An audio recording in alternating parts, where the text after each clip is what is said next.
Hey guys, a lot of stuff has gone down since you last saw me, and if you want an excuse and you're looking for one, I suck at keeping an upload schedule. I wish I did better, but that's all personal problems that I need to fix myself. As for now, you might notice this is a change of scenery that I live in a new place now. Anyway, today I've decided to review the Sega Saturn 3D controller. Now, the Sega Saturn as a console to me was just it's just unfairly treated by people, in my opinion, because the way people see the PlayStation, they should view the Saturn the same way, but they don't.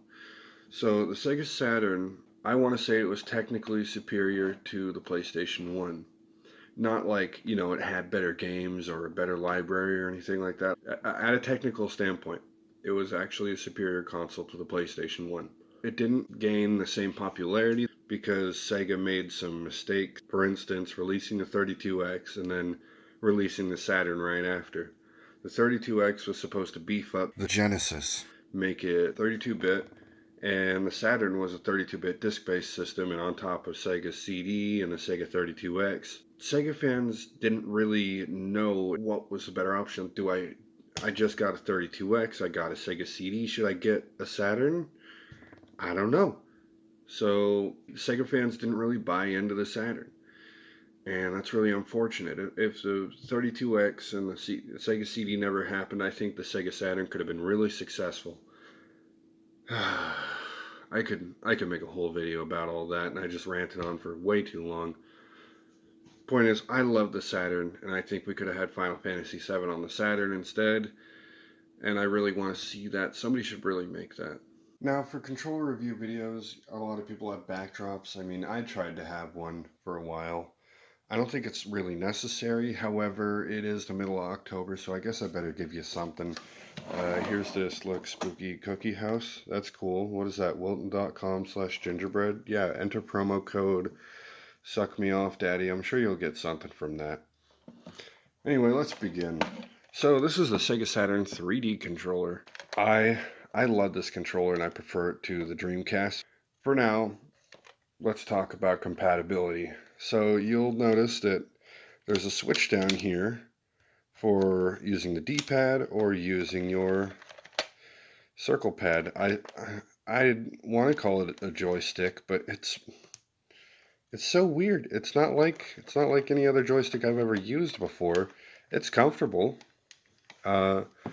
I don't know. I can't compare it to anything though. It's so weird. The best thing I could compare it to, I think, is like a trackball on an old mouse, or well, just a trackball. Kind of feels like it. Anyway, the 3D controller allows you to have way more range of motion than just the standard 8 directions you get on a D-pad, and it's not compatible with every Sega Saturn game, which is a huge shame. There's a pretty short list on what games are compatible for this. Of course, one of the more notable titles being Nights into Dreams. Nights into Dreams, you need this controller to play Nights into Dreams. I'll tell you, it's damn near impossible with the D-pad, and that's how I was playing it when I first got it. Anyway, I got this. You might notice also that this is white. The American version of the controller is not white. It's black. Now, I don't know why I opted for the Japanese version. The Japanese version is white. I guess I got it to match my black Saturn controller. Maybe I felt like being a special snowflake. I don't know. Point is, I have a Japanese version. The pinout is the same as the American version, thankfully. Now, as far as this controller goes for comfort, I love these little triggers on the back. It's so much better than the original Saturn controller, which maybe I'll review at some point. Who knows? I love it a lot. Anyway, I like the button configuration. All is pretty reachable. I haven't really gotten a chance to use the X, Y, and Z, but I haven't really gotten any fighter games on my Saturn yet, and maybe I'll report back to you with that just in another video and be like, hey, by the way, did this, whatever. This analog stick, I know I already said something about this analog stick, but God, it's so weird. It's so weird. It's comfortable, but it's weird. D-pad is okay. It looks loose, but feels fine. There's nothing really notable there. It's made of like a regular plastic. The start button's rubberized.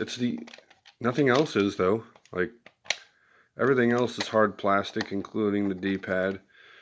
But the start button's rubberized for some reason. I'm not quite sure why that is.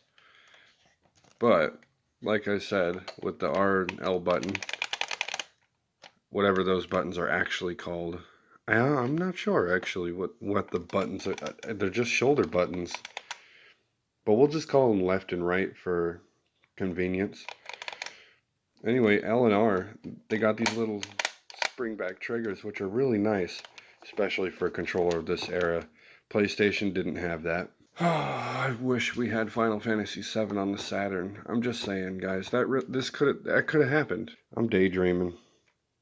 Anyway, this is the Sega Saturn 3D controller. I love it. I haven't checked lately, but last time I checked, these controllers aren't crazy expensive. I'm sure you can pick one up for like at least under 50 bucks. If not, maybe 60. But it's worth it. Makes the Saturn experience way better. Give it a shot.